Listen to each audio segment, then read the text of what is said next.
시간 동안에 이제 말씀을 이제 큰 윤곽은 다 같이 말씀을 나눴고, 오늘은 그 마지막 단락 말씀을 중점으로 이제 그 구속에 관한 말씀을 좀 더 세밀하게 좀 나눠야 되니까 이제 마무리를 전체적으로 하려고 합니다.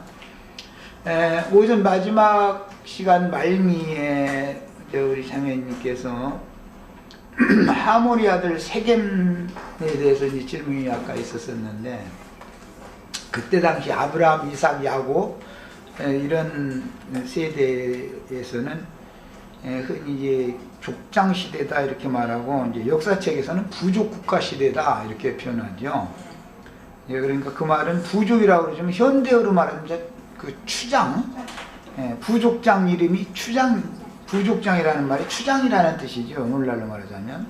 그러니까 가나안 10족속 중에 이 헷 족속이라는 한 족속이 있었고, 헷 족속은 아브라함과 동맹을 맺어서 같이 사는 족속이었다. 창세기 시대 아브라함 때 이제 그런 내용을 알 수가 있고, 헷 족속의 조상은 하몰입니다. 이제 그 아들 또 추장은 하몰이에요. 또 그 아들 또 추장은 하몰이에요. 대대로. 그래서 이제 하몰의 아들 세겜 이렇게 말할 때, 그 창세기 시대의 그 인명과 지명은 어떤 경우는 지명과 인명이 같은 경우도 있어요. 또 어떤 경우는 인명과 지명이 다르지만, 그것은 그 어느 씨족, 부족을 일으켰던 원조 되는 사람이 자기의 영역을 어디에서 잡아서 털을 잡아서 넓혀 놓으면 그 지역이 그 사람의 이름과 같은 이름으로 나올 수도 있고, 그 사람이 원래 취해서 그 터전을 잡은 그 터전에 살고 있던 어떤 족속을 전쟁을 해서 다 멸해버리고, 이제 그때 당시는 부족 간의 전쟁이 계속 있었으니까 멸해버리고 자기 족속의 터전을 삼은 경우는 그 족속을 멸했다라는 뜻으로 그 족속이 살고 있었던 그 지역 이름을 자기 조상의 이름으로 부를 수가 있어요. 그래서 지역 이름이 다를 수도 있고, 지역과 그 족장의 이름이 같을 수도 있습니다. 그런데 헷 족속은 가나안의 원래 10족속 중에 한 족속이고, 하몰이라는 이 이름은 헷 족속의 족장 이름이에요. 원천적인 그게 원조죠, 원조. 이제 그 후로도 대대로 그 원래 족장이 죽고 나면 다음 맏아들이 또 하몰이 되는 거예요. 이름을 질 때 그렇게 짓는 거예요. 그런데 세겜성을 그 사람들 그때 당시에 지금과 같은 이제 큰 국가는 아니었기 때문에 이제 도비죠, 말하자면. 그 사람의 그 족장과 족장의 가장 가까운 연척들이 함께 모여서 사는 마을이란 말이에요. 중심 마을. 이제 그 세겜이라는 그 세겜성이라고 그랬지만, 그때 당시에는 뭐 큰 성까지는 아니니까, 그러나 이제 어쨌든 큰 마을이죠. 중심 족장이 가장 가까이 사는데 대부분 8촌 정도까지 10촌 미만의 그 씨족이 그 마을에 같이 사는 거예요. 이제 다른 성바지를, 다른 성씨를 가진 사람들은 그 주변에 이렇게 흩어져 살고, 다른 성씨 가진 사람들을 제어하고 통제하고 다스리는 거죠. 뿐만 아니라 이제 그들은 헷 족속이면 헷 족속 그 하몰 집안, 하몰의 가문에게 절대 복종해야 되는 거예요. 농사를 지어도 반드시 조공을 갖다 내야 되고, 안 그러면 그냥 쓸어버리니까 그때 당시는 이제 그런 것을 생각하시면 되겠어요. 아브라함은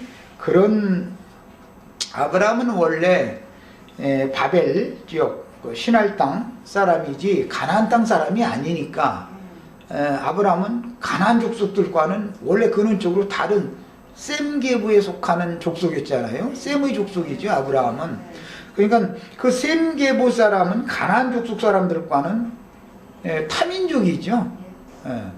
아브라함이 타민족이지만 하나님이 가라고 한 그 열족속에 살고 있는 가나안 땅에 가서 터전을 잡는 이야기를 한 거예요. 고대 이제 그 부족 국가 시대의 관점을 볼 때는 그런 역사적인 관점으로 이렇게 읽으시면은 이제 외적인 그런 사실을 알아야 그때 당시 정황을 우리가 짐작할 걸 할 수가 있으니까요. 말씀드렸습니다. 자, 그 다음에 이제 본론으로 들어갑니다. 24장 16절로 17절부터 이제 들어갑니다. 천사가 예루살렘을 향하여 그 손을 들어 멸하려 하더니 여호와께서 이 재앙 내림을 뉘우치사. 이 재앙이라는 것은 온역으로 단에서부터 부엘세바까지 멸할 자 7만을 멸하고, 그 다음에 이제 마지막으로 예루살렘 성 사람들을 또 멸하는 이제 그런 재앙을 보내시는 거예요. 그런데 아직 마지막 날은, 지금 이제 사흘째 되던 날은 예루살렘 성을 멸망시키는 날이죠. 그 천사가 이제 거기를 예루살렘 성을 이렇게 가르치고 있었다라는 말은 이제 그 성을 멸한다, 이제 이런 뜻이거든요. 그런데 하나님께서 다윗이 완전히 뉘우치는 것을 보고 하나님이 내가 너무 심히 다뤘다 이렇게 생각했다라는 말이죠. 이게 완전히 뉘우쳤다라는 것은 세 가지 중에서, 재앙 중에서 네가 한 가지를 택해라 그랬더니 아브라함은 다윗은 자기가 택하지 않더라는 거예요. 여호와의 긍휼에 맡길 수밖에 없다. 나는 다만 사람의 손에 빠져들어가는 것을 원치 않고 하나님의 손에서 내가 모든 것을 해결받기를 바란다, 이제 이랬다는 거죠. 그것을 하나님이 그 기도를 기쁘게 들으신 거죠, 말하자면. 이제 이게 믿음이에요. 그에 대해서는 아까 이제 오전 시간에 이미 말씀드렸어요. 다윗은 이때도 약속을 믿은 겁니다. 사실은 후손을 주시고 후손에게 다윗의 위를 이어받게 할 후사를 또 주겠다는 약속이 있었기 때문에 나와 내 집을 치소서, 이 말은 이스라엘 백성들을 사실은 이 죄는 내가 졌으니까 그 죄를 내가 감당한다면 내가 당해야 되지 않습니까? 이 말이거든요. 그럼 이제 다윗과 다윗의 집안을 쳐버린다라는 말은 다윗의 아내들이나 자식들을 싹 죽인다 그 말인데, 그렇게 되면 하나님의 약속은 안 이루어지죠. 이게 다윗은 하나님의 손에 모든 것을 이렇게 맡기는 마지막 그 인생을 마감하는 그 경점에 이르러서도 가장 끝까지 붙잡은 게 뭐냐면 믿음입니다.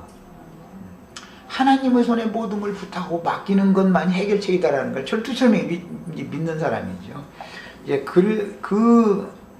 다윗의, 자꾸 아브라함이라고 그러는데 다윗의 그 믿음을 하나님이 지금 이제 보시고 이 재앙 내림을 뉘우쳤다. 그래서 백성을 멸하는 천사에게 이르시되 족하다. 이제는 네 손을 거두라. 지금까지 7만 명 멸하는 것으로 족하다, 그 말이죠. 하시니 때 여호와의 사자가 여부스 사람 아라우나의 타작마당 곁에 섰는지라. 이 여호와의 사자는 천사죠. 예루살렘 성을 지금 이렇게 가리키고 있는 천사입니다.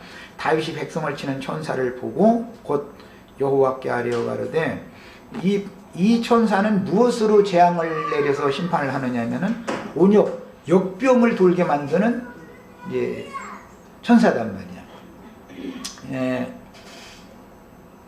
다윗이 경험한 성경에 나온 그 하나님의 심판의 사자로 쓰시는 경우는 전쟁의 신이 첫째고, 그 다음에는 흉년, 기근